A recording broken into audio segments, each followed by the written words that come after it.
ازيكم عاملين ايه؟ لايف جديد مع احمد كريم. كنا في الايام اللي فاتت اتكلمنا عن موضوع الغش في محطات الوقود والمشاكل اللي موجوده فيها، وتطرقنا لفكره الارضيات وازاي بتاثر بشكل سلبي النظام الارضيات، اللي هو انا العمال بتدفع لصاحب محطه الوقود فلوس قبل اللي هي تشتغل في المكان، والفلوس دي طبعا بتبقى طالعه من التبس اللي الناس بتدفعه.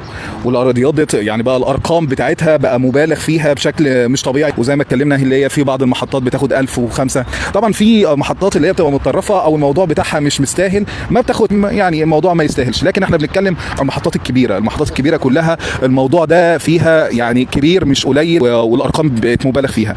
فوردت لنا بعض الرسائل من بعض المتابعين للصفحه بخصوص العربيات السولار، وده كان حتى لازم نقف عليها. عربيات السولار لما بتيجي بتدفع بارقام كبيره جدا وضخمه جدا بتتورد لمحطات الوقود، وده بينفي تماما فكره ان الارقام اللي احنا بنقولها مبالغ فيها، الارقام الارضيات الالافات ديت مبالغ فيها. لكن من غلو الجاز تمام، يعني حبينا ان احنا نثبت كلامنا ونشوف من على ارض الواقع حد يكون عايش ومتعايش مع المشاكل ديت. وهنتكلم مع راجل المفروض اللي هو سائق العربيه نقل تقيل، ونشوف هو ايه اللي بيحصل له، ايه المشاكل اللي بيقع فيها. زي حضرتك عامل ايه؟ اهلا بحضرتك. قول لحضرتك بقى، انت دلوقتي ما بتخش محطه وقود، تمام؟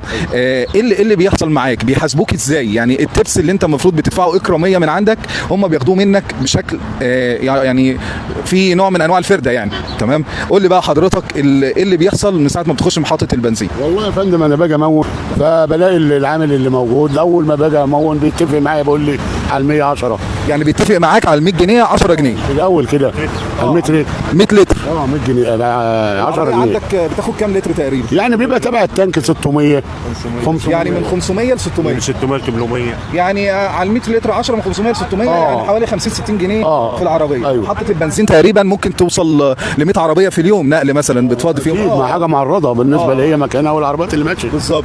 فنحسب بقى يعني 50 جنيه في 100 عربيه، يعني حوالي 5000 جنيه من العربيات النقل بس. من عربيات النقل بس الوحيده، غير الدبل غير النص نقل بالظبط.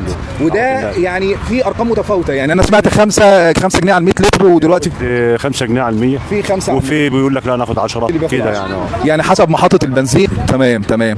طيب يعني هو موضوع اكيد مرهق ليكوا، واكيد الموضوع ده مش صح، يعني اكيد الموضوع ده بيأثر على دخل الناس وبياخد من لقمه عيشهم يعني. السواق كمان اللي بيشيلهم، السواق اللي بيشيلهم. التكلفه يعني تيجي تحاسب صاحب العربيه تقول له انا دفعت مثلا 50 جنيه كده، يقول لك لا ازاي، ما هو بيستقطب غلو الجاز. تمام. بشكركم وان شاء الله بالتوفيق ان شاء الله، وان شاء الله الامور تبقى احسن في الفتره الجايه. بشكركم شكرا جزيلا. شكرا لكم يا جماعه، شكرا لكم.